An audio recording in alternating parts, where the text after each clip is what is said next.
নমস্কার, এমপি রান্নাঘরে সবাইকে স্বাগত। তো আজ তৈরি করব মটরশুঁটির কচুরি।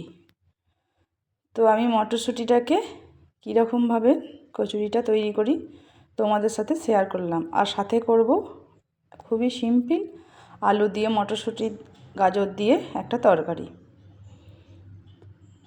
তো যাওয়া যাক রেসিপিটির দিকে।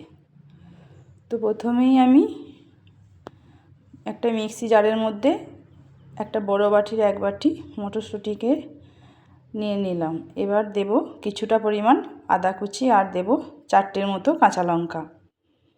এবার এটাকে আমি ভালো করে মিহি পেস্ট করে রেখে দেব। তো এবার এদিকে আমি ময়দাটা মেখে নেব। আমি এখানে 500 মতো ময়দা আমি নিয়ে নিয়েছি। এবার এটাকে আমি 1 চামচ নুন আর বেশ কিছুটা রিফাইন্ড অয়েল দিয়ে আমি এটাকে মেখে নেব। ময়ানটাকে ভালো করে মাখা হয়ে গেলে তো দেখো আমি ভালো করে মেখে নিচ্ছি।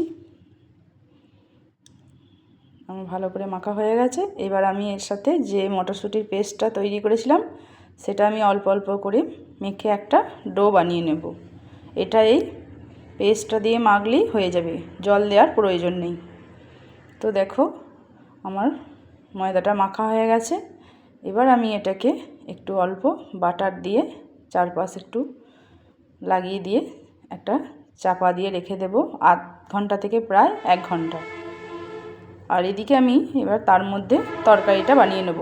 গ্যাসের মধ্যে কড়াই বসিয়ে দিয়ে এবার দিয়ে দিলাম জিরে, গোটা জিরে, শুকনো লঙ্কা, তেজপাতা। ফোড়নটা ভাজা হয়ে গেলে কেটে রাখা ডুমো ডুমো করে আলু আর গাজরটাকে প্রথমে ভালো করে ভেজে নেব ঢাকনা চাপা দিয়ে বারবার ঢাকনাটা খুলে বেশ একটু লাল লাল করেই ভেজে নেব।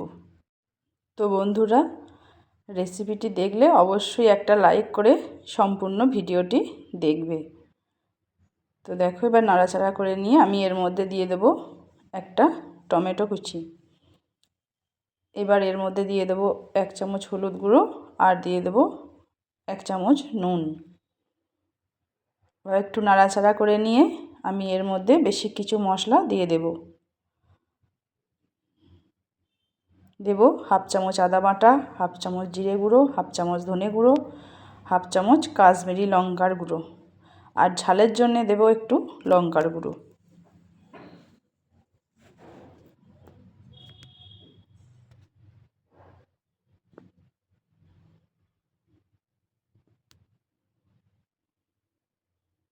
এবার দিয়ে দেব 4টে কাঁচা লঙ্কা আর দেব 1 বাটি ছোটো বাটির 1 বাটি মটরশুঁটি।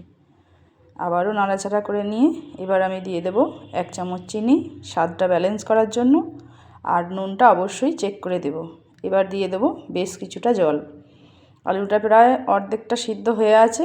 এবার আমি আরও একটু জল দিয়ে একটা ঢাকনা চাপা দিয়ে প্রায় 10 থেকে 15 মিনিট আমি গ্যাসের নবটা একদম কমিয়ে দিয়ে সিদ্ধ হতে দেবো। তো দেখো তরকারিটা একটা মজে এসেছে। এবার উপর থেকে দিয়ে দিলাম ধনেপাতা কুচি। আবার একটু নাড়াচাড়া করিয়ে নিয়ে এবার আমি গ্যাসটাকে অফ করে একটা ঢাকনা চাপা দিয়ে রেখে দেবো। তোমার তরকারিটা হয়ে গেছে।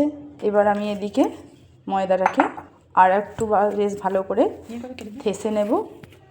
দিয়ে এবার লেচি কেটে আমি লুচির আকারে বেলে নেব।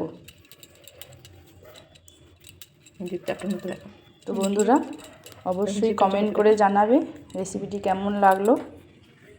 আর নতুন বন্ধুদের বলছি অবশ্যই সাবস্ক্রাইব করে দেবে।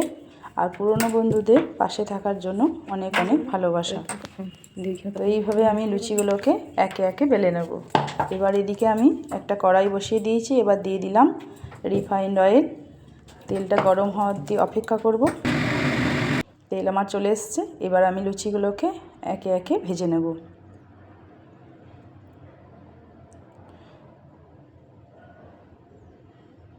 তো 1 পিঠ হয়ে গেলে আমি আবারও 1 পিঠ উল্টে দেব। তো দেখো এইভাবে আমি লুচিগুলোকে ভেজে নেব।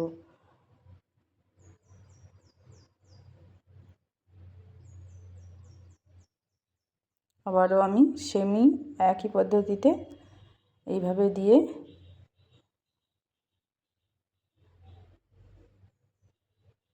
এবার তুলে নেব। এবার আমি পরিবেশনের জন্য একটা থালা সাজিয়ে নিয়েছি। তো এবার লুচিগুলো আমি দিয়ে দিলাম। খুব সুন্দর ফুলেছে, দেখো একবার।